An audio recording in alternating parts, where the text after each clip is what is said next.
Hey folks, thanks for tuning in. My name is Galen Low with the Digital Project Manager. We are a community of digital professionals on a mission to help each other get skilled, get confident, and get connected so that we can amplify the value of project management in a digital world. If you want to hear more about that, head on over to thedigitalprojectmanager.com. Okay, today we're doing something a little bit different. Today we are getting a journalistic perspective on the use of AI tools and large language models in digital industries. So things like what these tools are good for today versus what they're not quite good at yet, and what skills digital professionals need to focus on to stay ahead of the AI curve. Joining me today is Kelli Korducki, a seasoned journalist who has written for a whole slew of publications that you probably have on your desk right now, and who has recently been deep diving into the use of large language models in the tech industry. Kelli, thanks for joining me today.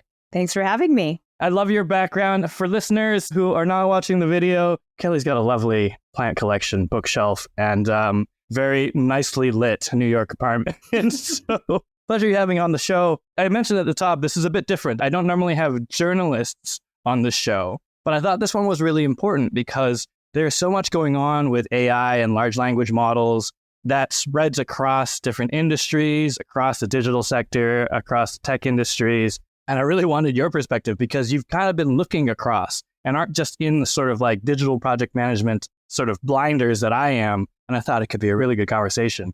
But I just wanted to kind of give our listeners some bearings. So, I mean, you have an incredible resume. At least I think it's an incredible resume as a journalist. You've written for publications like Cosmopolitan, The Atlantic, The New York Times, Insider, The Guardian, and that's like just to name a few. You've also written a book on the history of breaking up, which I am very keen to read. I haven't read it yet, but I'm very interested in that.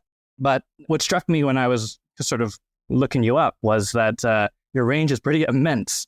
And lately, I know that you've been diving a bit into AI and specifically just like how it can be embraced to make the future of work just a little bit more human.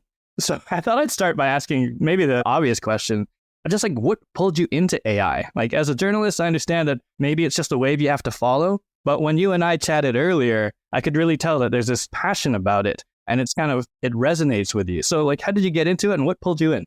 Sure, that's a great question. Well, yeah, I think I got into AI kind of through natural curiosity, honestly, self-interestedly, not because like, oh, this is the new exciting thing that people need to cover, but like, oh, is this going to like take over my career? Am I going to be completely non-viable in like 5-10 years? Like, should I retrain? And so I really, when the kind of generative AI wave really started taking off, which would have been a little over a year ago, this was like fall of 2022. So it's kind of wild to think how much has happened so quickly. But that was when I started really paying attention to it. And part of it was just I was working as an editor for The Atlantic, editing newsletters. And one of the writers that I was editing is Charlie Warzel, who is a tech columnist. He's a now tech staff writer for The Atlantic. At that time, he was writing a technology newsletter, and he's previously been at the New York Times and BuzzFeed writing about tech. So he was the first person who, I think like my first week on the job in August of 22, he was writing about like DALL-E and AI art. And I was just like, oh, this is really interesting. Like this opens up a lot of really interesting questions about like what the value is of the human touch.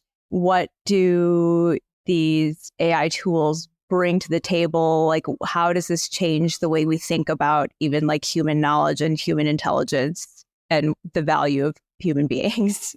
So then fast forward to GPT-4 gets released in mid-March of this year, 2023. And yeah, you immediately hear all these incredible things like it can pass the bar exam and it can like score really high on the SATs, like standardized tests, that it can write an entire term paper on command if you just give it some instructions. So all of these things, of course, piqued mine and everybody else's interest.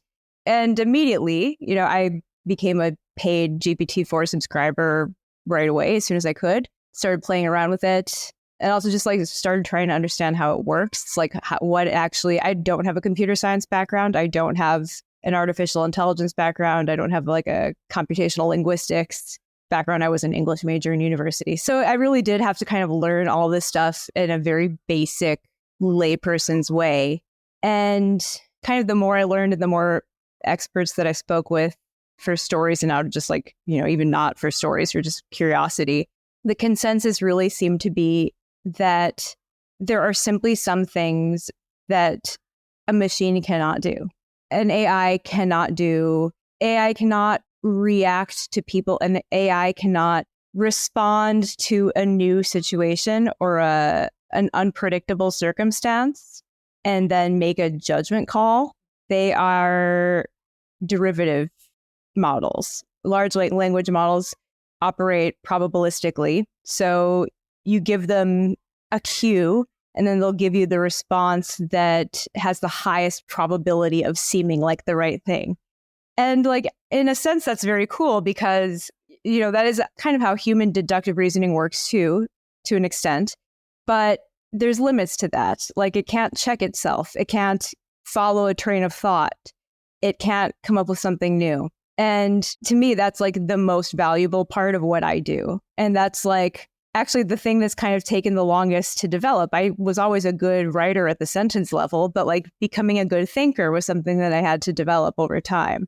And yeah, AI can't think. It's clever. It's not smart. And there's a difference between the two things. And I like how like your perspective has centered around work and around the value of human knowledge. And I think even just like, in any profession, I suppose, but definitely in project management, and I would suspect in journalism as well, like it's easy to kind of reduce it down to be like, oh, you put words on a page, so does this large language model. But like actually, there's something else going on there that is the smart bit, beyond the clever bit. And I think everyone's job probably has that. Actually, when we were chatting before, I kind of got this distinct sense that, we are talking about AI, but specifically most of us are talking about large language models right now. That sort of probabilistic, sort of, fill in the blanks based on what's been done before. And from that perspective, like, I agree, like it is not sort of generating new things. It's generating stuff, but not necessarily new things. And then, I mean, the sort of like ... beyond that is like, there's probably heaps going on in AI that is getting pretty smart. I was listening to, Diary of a CEO. There was someone from Google whose name I'm blanking on right now, but, we're talking about just how quickly AI could get smart. But, on this day here in, November 2023, I don't usually timestamp these things, but anyways, it is a moment in time where we're like, okay, what we're dealing with right now is sort of like these tools that are using large language models, and it's changing the way we think about ourselves. And it's kind of existentially scary, I guess. But I like that whole thought process of where you landed, which is, okay, but I'm smart. The large language model that I use, I was curious about, and I need to kind of embrace it. But, I need to treat it as the clever assistant more than I need to treat it as something that's like going to sort of make me obsolete, I guess, which I think is interesting. I mean, it's a funny thing because, in all the conversations I'm having these days, like the big question is like, okay, well, how long before AI takes my job?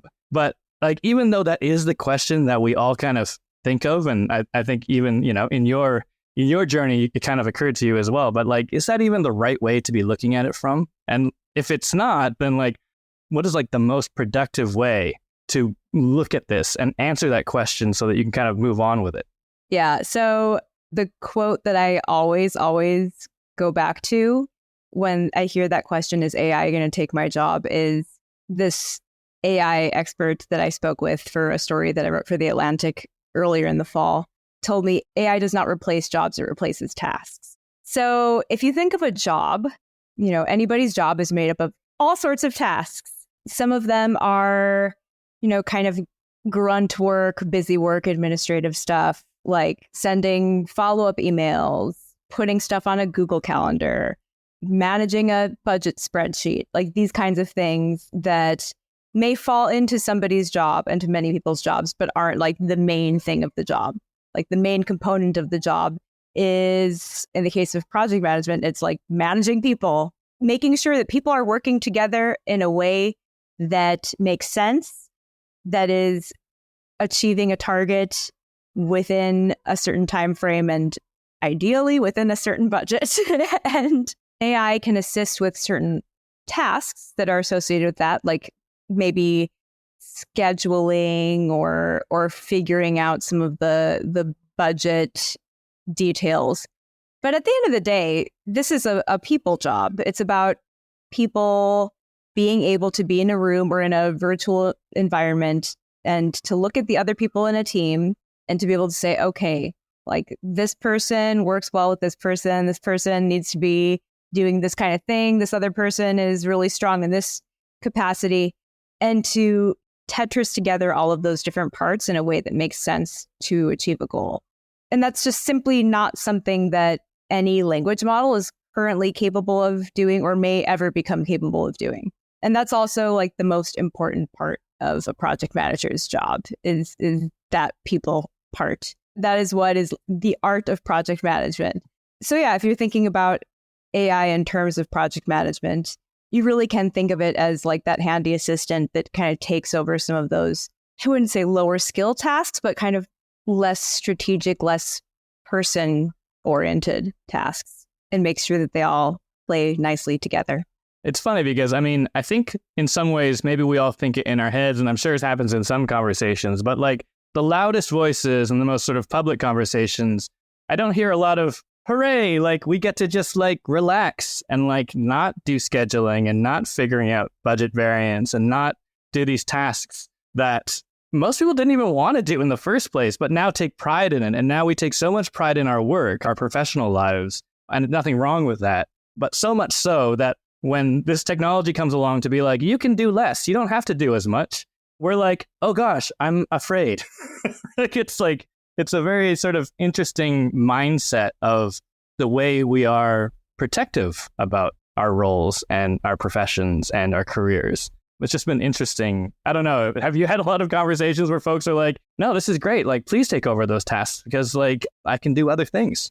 Oh, yeah, that's actually a really good point that I feel like we don't really hear, but it's true. Like, you know, my experience personally, and also like with everybody that I talk to, and like most of my friends work in journalism or some kind of journalism adjacent, like almost all of my friends are creative professionals. And so, the funny thing is instead of like, oh, I don't want this machine to mess with the things I can do, everybody that I know is like, heck yeah, please, like take this thing that I don't need to do. You want to transcribe my recording? Amazing. Please go ahead and transcribe. Like, I think people really, at least the people that I know and myself, like, I think people tend to recognize it for what it is, which is it's not going to be able to do your work for you in terms of like the work of actually making a new thing that didn't exist in the world before. But it's very useful for doing kind of, mundane, not even administrative, what's the word? Like more rote tasks. Like I started using an AI transcription, like audio transcriber almost immediately. Like as soon as that became available, I began using AI transcription for my audio recordings for the interviews that I was doing because I'm recording in a given week, 3, 4, 5 hours worth of audio. And if I were manually transcribing all of that, that would be my whole life. I would not have time to actually write. And actually writing is what I'm being paid for. I'm not being paid to transcribe interviews. So, I think that a lot of us, at least everybody that I know, kind of sees it like that. Like it's really, really useful for summarizing really, really long. Like if I have to summarize like a few like research papers, like scientific, like published in scientific journals, that's, a 40-page document times whatever number that I have to go through. It's very useful for me to feed it to a chat bot and ask it to give me the main points in like layperson's terms. And, obviously like, well, at least I personally, best practice for everyone, you should definitely double check because these things are not 100% reliable and they do make things up. They hallucinate. So you have to fact check. But yeah, it's really helpful. It's a huge time saver and it frees up the time to do the work that is actually the work. That is the work that I am uniquely qualified to do. I like the framing on the people in your circles are creative professionals, but I think therein lies the key, right? Which is that like, a lot of these professions, they have a creative aspect to it. Like you were talking about things that are rote versus things that are like net new, right? And I think even project managers, I think a lot of us actually do think that we are being paid to do some of these tasks that happen in a spreadsheet or, just kind of like writing status updates. But I think, for the folks who do, they're kind of missing the point. I think the point, like your point earlier, I think is very well taken in my books, which is that, the sort of at the center, the core of project management is about people. It's about, tackling new challenges with people every day, things that haven't been done before necessarily. And then, like problem solving yourself to a successful delivery of a project, which in a way you could say is all creative. Like that's all the creative stuff. That's the stuff that, a project manager is uniquely qualified for. So I think like that resonates with me, as a sort of like the creative aspect of any job, I think is the thing that should get amplified through this, we would hope. Yeah. I mean, that does kind of lead me to, the next question. Like you've been talking to folks all across tech, developers, folks like all across the tech industry. But in terms of just like, like the value of human knowledge, the creative side, the smart bit, like what should project managers working in digital be doing right now? How can someone use this today to their advantage? What should they be focusing on? Well, I think the first and most kind of maybe obvious answer to that would be just to start playing with the tools, start making friends with the tools, incorporating them into your work life. I spoke with this really interesting project manager who's just like a veteran. I think she's been working in the field for like 30 plus years. She's based in Kelowna, British Columbia on the west coast of Canada. And she was telling me that she thinks that it's like the best thing to happen to the field. And this is somebody who's been working in the field for like forever. And she's just like, finally, we're going to have people actually doing their homework before they go into a project and actually like maybe plan. She thinks that it's going to free people up to basically do their homework about like the different moving parts that they need to work with, and that it'll improve project success rates. So yeah, I think that maybe an approach or a way to think about approaching it is like a buddy for doing the creative, strategic stuff kind of in a more linear, organized, less scary, more successful way. Yeah, no, I really like what you're saying just in terms of like making friends with the tools, I think is huge. And then if I'm picking up what you're putting down, like this is homework, right? You mentioned homework. Homework is in like skilling up, like learning about some of the new technology in place that should be able to help you do your job. But I think the other thing I picked up there was like the homework of like things you probably should have been doing as a professional, as a project manager, but maybe weren't able to because, you're always bogged down with these tasks. And now you need to kind of rethink what your value is and the sort of preparation and the homework you need to do to make a project go well.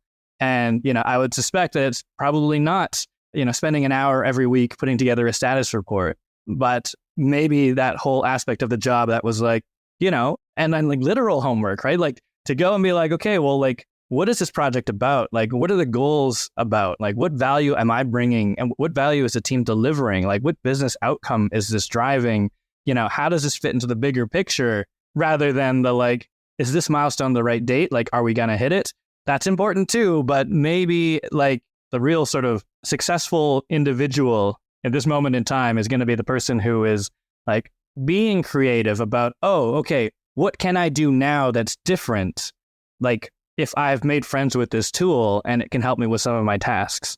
And I do think that a lot of people are thinking that, but it is like, as someone who is creative yourself, like creativity is hard, right? Like, especially when you don't think of yourself as a creative person, you've been kind of doing things, quite repetitively, project over project. You're kind of like, I've got my method, and then you need to change it. And actually that is the hard part, is like coming up with a new thing and not really having any foundation already of like what this looks like. Yeah, definitely. But to that, I would say, any knowledge work, which I don't think anybody would disagree that project management is knowledge work.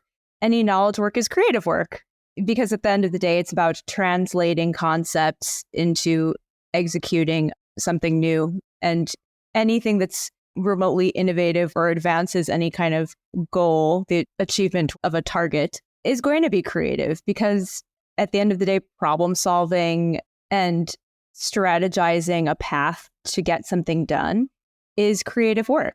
Creativity, or like to be an artist, is, people often talk about their creative practice, their writing practice, or the painting practice, because creatives, like artists, tend to think about like the goal of kind of the process of making as like the point. Like it's about the whole thing that happens from beginning to end. Anyway, that's a long-winded, winding way of saying that I think it's pretty actually analogous to project management or any other kind of knowledge work. We tend to think about being creative as like some kind of special sauce or magical process. But at the end of the day, it's actually just about like doing the practice of asking questions and trying to figure out different ways of getting toward where you're going. I mean, I think that probably, I would imagine that project managers are already kind of toying with their processes from project to project. I would imagine that no two projects are the same, and that part of the work is sort of fiddling with that process, tweaking it and making little adjustments in order to facilitate the execution. 100%. This may be a little bit of a left turn, but I'm thinking through this notion that maybe not every project manager thinks of themselves as creative. And I know that, the process of making something, as a creative person, it's a bit of a different approach. So I just wonder, like, what are some of the things that you do to sort of like supercharge your creativity, or like get yourself inspired, or like, really kind of generate a new sort of way to approach whatever you're in the process of working towards or building? Like, what are some of the rituals that you have to kind of put you in a creative mindset that maybe a project manager could adopt? Well, this is going to be like the most boring answer, but if I'm really stuck, I'm usually going to try to take a break. And then, like, honestly, if I'm reading something that has nothing to do with what I have to work on, I'm going to return to my assignment or my project like a million times refreshed. The quality of my thinking is going to be better. The quality of my actual writing is going to be better. It's just, sometimes you just need to step back and kind of like put your mind on something else that is still active, like thinking, like something that engages thought but isn't work. That's fair. Yeah, actually, I was thinking it's an interesting approach too, because I was also thinking about like inspo, right? Like, would you like pick up actually something similar and related to kind of inspire you, or does that kind of throw you off actually, because it kind of puts you in like a comparative mode? Definitely. I mean, like sometimes I would call that research. Yeah, fair. Yeah, okay, there you go. But yeah, definitely. Like to get more information, because sometimes being stuck is the result of not having enough information, for sure. So getting more information is always helpful. And like, honestly, like project managers can be bad at that. We're like, in our silo, thinking we have to figure out every problem by ourselves. And there isn't necessarily like a bookshelf of, other people's projects that we can kind of leaf through to kind of get some ideas and, do our research. I mean, we certainly do in our community, right? These are conversations we have, day in, day out. That's a neat way to look at it as research. I hadn't really thought of that. But I don't know. I was just thinking, I'm on this thread of like, yeah, how can project managers, adopt more of a creative process and think of themselves more as creative professionals, because it will help sort of work in tandem with some of the tools that are based on large language models that can take on some of the tasks that are, arguably less creative. But then they need to be creative about thinking about what they ought to be doing instead, now that these tasks are being taken over, or at least, have been delegatable to a large language model. It's an interesting thought. Yeah, well, it's interesting. So the woman that I mentioned earlier, who the project manager based in Kelowna, British Columbia, she was just describing how she's using like this, I forget what it's called already, but it's a whiteboarding tool. I forget which one. And maybe Miro was the whiteboarding one, and then there's another one that's like really good at Gantt charts. That would be Tom's, yeah. That's Tom's. Okay, so Tom's was the Gantt charts, Miro was the whiteboarder. But anyway, the way that Annie McLeod was explaining the process of using a large language model in a like project-based setting requires, well, you have to give it prompts, you have to give it cues, right? So you can't just like, it's not like it's going to magically generate a thing. You have to kind of think through the process as you're feeding it the instructions. So it ends up being kind of this brainstorming tool. It's like a collaborative brainstorming tool. You have to think through what you're doing and what you're going for, then adjust as you go along. And it ends up making for just naturally like a creative, iterative process. Like these tools might actually, in some respects, help individual project managers be more creative in the way that they approach their work. And that's kind of an amazing thing. It's not only freeing people up to do the creative work, but it's also providing the scaffolding to have a creative process. So that's really neat. I like that. And actually, I think even just to kind of like, almost as a nice round out to this conversation, something you said earlier was about like the human skills, right? And in some ways, like that creative process, this collaboration that we are managing, yes, it's a project, but fundamentally it's human collaboration. And it's the human aspect actually that becomes the value, right? The thing that project managers, are being paid to do, the thing that they're qualified to do.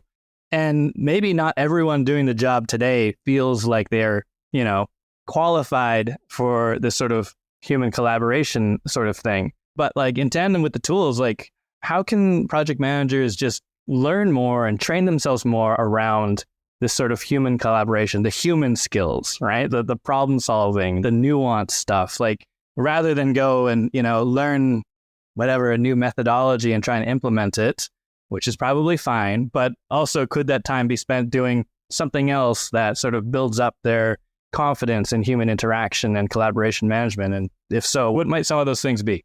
Well, I think there's just a number of ways that people can work on building their soft skills. And I feel like I know the digital project manager has written about this stuff before. It's just like, the soft skills, the core people skills of project management, these have not changed. AI does not change these skills. These have always been the pillars of the job. And, the ways to kind of work on building those are the same that they always have been. It's just now I think maybe there's more of an incentive to really double down on focusing on these abilities because, pretty soon, if the technology continues to evolve at the pace that it is currently evolving, there really won't be a lot of wiggle room to not have those just like really strong core skills. I like that. And actually, kind of for me, it's like, this all ties back into, I don't know, I'm going to say a reframing of value. So, if you're listening to this right now, you're a project manager and the value that you think people see in you and maybe in yourself is around how great of a spreadsheet you have or how fast you are at transcribing meeting notes and creating minutes from it. It may actually be that, there's an exercise to go through to think of yourself as a bit more creative, a bit more strategic, and just picking apart what you do like every day that is sort of the human side, that is the creative side, that is the problem solving side, and maybe just like reframing that value for yourself and making that part of your brand. Not, hey, I'm a great project manager because my spreadsheet rocks, my Gantt chart rocks. That's all important too. But the thing that generated that, the thing you said earlier, right? The making of a thing, like that process of creating something that has never existed before, arguably, yes, your Gantt might be great, but the thought process that created it is the thing that's really valuable. You probably had to talk to a lot of people to kind of understand how long things take and what depends on what, and, what are the key dates. And in so doing, probably had a lot of, navigated a lot of human dynamics of people not wanting to commit to a date or not wanting to share all the information or being too busy for you. And that's the value. And that's a skill that, won't be going away from the profession anytime soon. Or from any profession. Like, these are the things that people do. This is why you can't replace people, because only people can be people and with people skills, right? But it's kind of great. Like, in a way, it makes you realize what human beings bring to the table of like the work that we do with each other. It's like maybe simple and corny, but it's nice to be reminded of that. Absolutely. It's nice and corny. It's nice and corny. And you know what? I could probably leave it on a very warm human note, but I'm not gonna. Uh-oh. Because I'm gonna pull the rug out under us. We've been talking about large language models. Don't worry, they're taking tasks. You're still human. You're still creative. Your jobs are safe. But actually, like looking far down the line, like what is the thing in AI in the future of work that might change that? Is there something that beyond large language models, like comes up in your conversations of like, okay, well, When that happens, then we're all out of a job. Is there that thing looming over us? Are we just kind of keeping ourselves happy for the time being, even though, our professional doom is like somewhere, down the garden path? So people I have asked this question of the best, most qualified people to give a definitive answer, and they don't have one, which is kind of an answer. Like, I mean, is it a few? I think it's like you guys should know the answer to this question. Oh, yeah, okay. No, I didn't think about it that way. They're like, oh, we don't know. I hope it's going to be all right. So the answer is we don't know, and we're just going to have to roll with it. But I guess my optimistic way of looking at things is that by virtue of being human beings who we possess just a certain intelligence that machines don't have, and presumably that machines will either always not have or always have less of, that we'll always be able to have kind of that advantage and, stay ahead of the curve. Who knows what will happen next? Who knows indeed, but it's better to embrace it than to stick our heads in the sand. I agree. Kelli, thanks so much for hanging out with me today. This has been a lot of fun. Great to get your perspective. I know you've been talking to a lot of folks in a lot of different industries about this, and I just appreciate your insights. Yes, of course. Thank you so much for having me. It was really a lot of fun. All right, folks, there you have it. As always, if you'd like to join the conversation with over 1,000 like-minded project management champions, come join our collective. Head over to thedigitalprojectmanager.com/membership to learn more. And if you like what you heard today, please subscribe and stay in touch on thedigitalprojectmanager.com. Until next time, thanks for listening.